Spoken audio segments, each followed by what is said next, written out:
the only good and fair thing to do to the Kenyan taxpayer is not to resist your work as a member of parliament. Just resign as a member of parliament. Then go and protest in the streets. But you cannot be earning a salary as a member of parliament and you are telling Kenyans that you are resisting your work as a member of parliament and at the same time using the taxpayers' money to be paid a salary to do nothing. Honorable Speaker, the issues that are contained in this report, because I hear the member for Nyandarua in Kipipiri speaking about relevance, I am speaking to issues that are very relevant to the people of Kenya. Issues to do with food security, issues to do with national, regional, and world peace.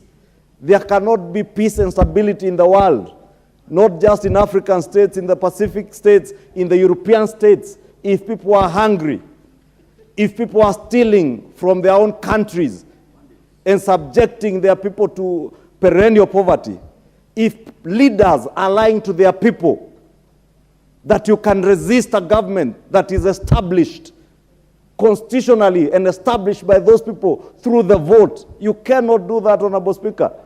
And therefore, it is good, Honorable Speaker, that we also, even as we engage with the world out there, we engage amongst ourselves and be open to each other and be able to look at each other in the eye or in the eyes and tell each other the truth. And that's why I'm speaking to my colleagues in the minority, that please, you cannot be telling people the same things you told them during the campaigns. I have seen a long communique that they have issued from somewhere, talking about William Ruto, Rigathi Gachagua. The things they said about William Ruto during the campaign are the same things they are telling Kenyans today. The same things they told Kenyans about Rigathi Gachagua during the campaigns, they are still telling Kenyans that today. Kenyans are tired. Kenyans want to hear you articulate issues that relate to their daily livelihoods. How will you make gas cheaper? How will you make fuel cheaper?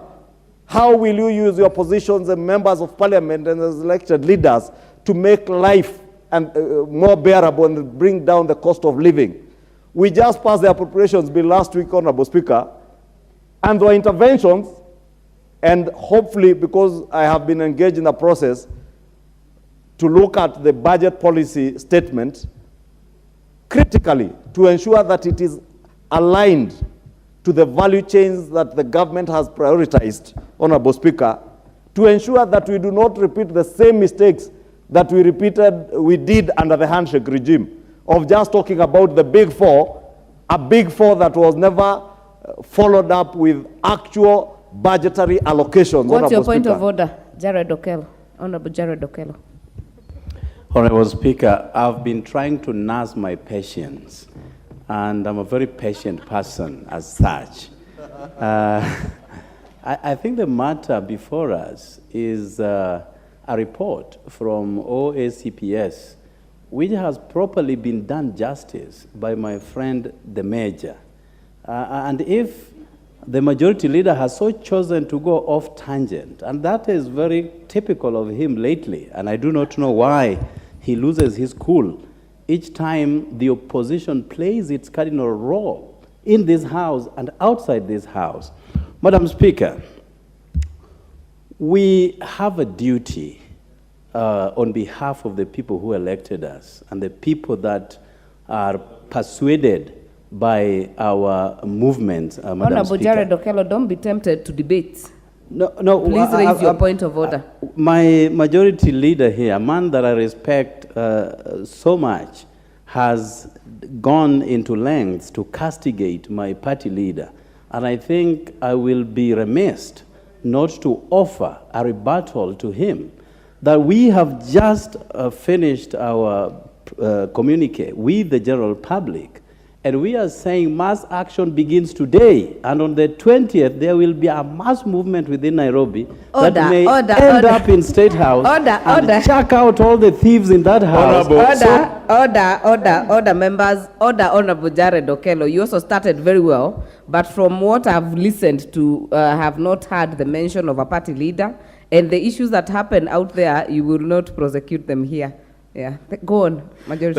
Thank you, Honorable Speaker. You know, at times it's good to allow the Honorable Jared Okello, being the only ODM member of parliament present in the House today, to at least be seen to be defending his party leader.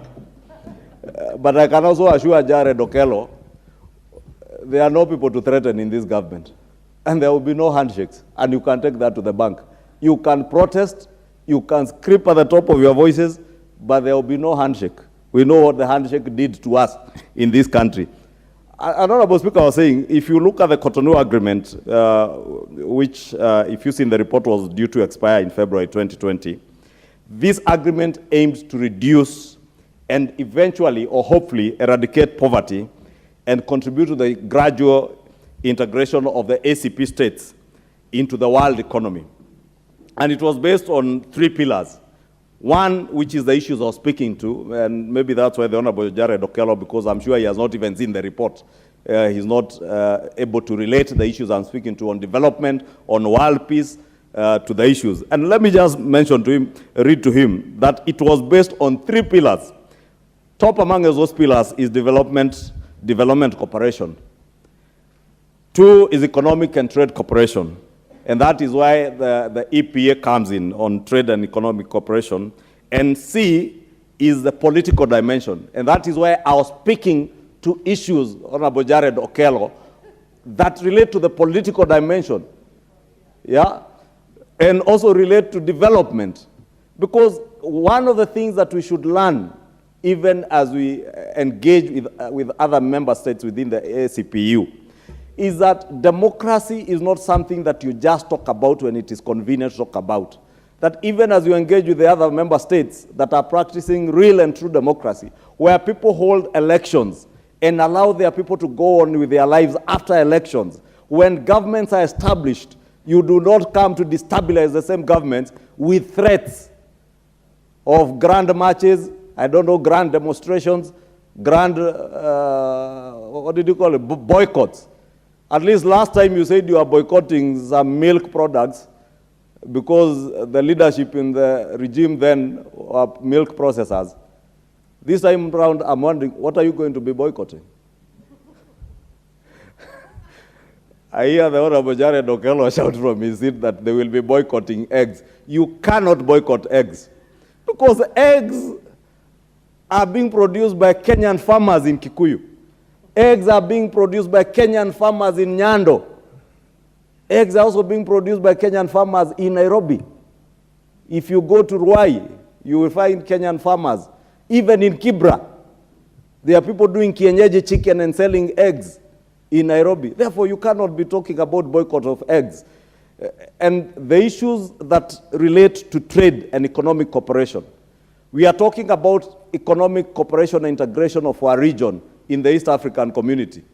You cannot be sabotaging that economic recovery, then pretend to be speaking about integration and economic integration with other ACP and EU states. It must begin from us here, that we must ensure, one, that we are able to work together as a country to work towards economic recovery. And I've seen things in the recent past, Honorable Speaker, relating to the economic recovery, and I see a belated attempt, again, by people who served in the other regime, now pointing fingers at each other. And I've seen one former cabinet secretary even purporting that the president has opened hospitals that are still under construction. And I wondered, how confused can people be? That you are even purporting that the president has opened a defense hospital, which I see every day as I drive to Kikuyu on Wayakiwe, still under construction. And therefore, Honorable Speaker, if we are to talk about the political dimension, we must, as member states of ACP EU, be able to encourage each other to believe in democracy. And that is why, Honorable Speaker, when we were going through the motion on order number 9, and I was hoping my colleagues would be here, because when we change our standing orders, as we have just done, Honorable Speaker, to allow members of parliament to ask questions to cabinet secretaries, is because we want to pursue the objectives of this Cotonou Agreement. that we will have governments that are accountable to the people, that we will have governments that will allow democracy to thrive and allow even members of a minority to ask questions and hold government to account. And you have a government that we have said that is not afraid to be held to account. Unlike the handshake regime, Honorable Jared Okello, that would not bear questions, leave alone being held to account. This is a government that is telling you, you have the freedom to demonstrate, so long as you do so peacefully. And from your ranting out there, I hope you mean what you say, that it is peaceful picketing. Nobody has a problem in this country if you even come and picket outside Parliament. So long as you don't block the gates, don't stop me from coming to do my work or stop Jared Okello from coming to do his work. If you want to picket outside the National Treasury, go and picket quietly. Probably the National Treasury will even be kind enough to offer you bottles of water or sodas during this very dry season. But please do whatever you want to do peacefully, but allow the people of Kenya to move on, so that the people of Kenya want to integrate and become part of that global economy, as this report is telling us, as signatories of the Cotonou Agreement. Therefore, if we have to pursue the objective of the Cotonou Agreement, if we have to be respectable member states of all these organizations, not just EACP, EU, all the other member state organizations that we are members, even the AU and the UN, if we have to be respected, we must be a country first that respects itself, a country that respects the democracy that we speak about, because it is one thing to speak about democracy and another thing to practice democracy. Therefore, when we lose elections, just like those who lost in Kikuyu constituency, or those who lost to the Honorable Jared Okello in Nyando, conceded and are moving on with life. Even those who run for president in this country must learn, like the Honorable Waihiga Mwaure and others who ran for presidents in 2022, conceded that they had lost the election fairly. Those who never conceded went to the Supreme Court. The Supreme Court made its determination, and they were okay with it for 6 months, until a time came and people were told to pay taxes, and they thought they can intimidate government with demonstrations and the other cheap threats that we have seen this afternoon. And I want to encourage them, even as I second this motion, Honorable Speaker, to remain faithful to all these treaties and agreements that we sign as a country, because we don't sign them as government. It is not this government that signed this Cotonou Agreement, it was previous governments. But we remain faithful to the objectives as was set out under the ACPU agreement. And therefore, Honorable Speaker, because I see my time is over, I beg to second.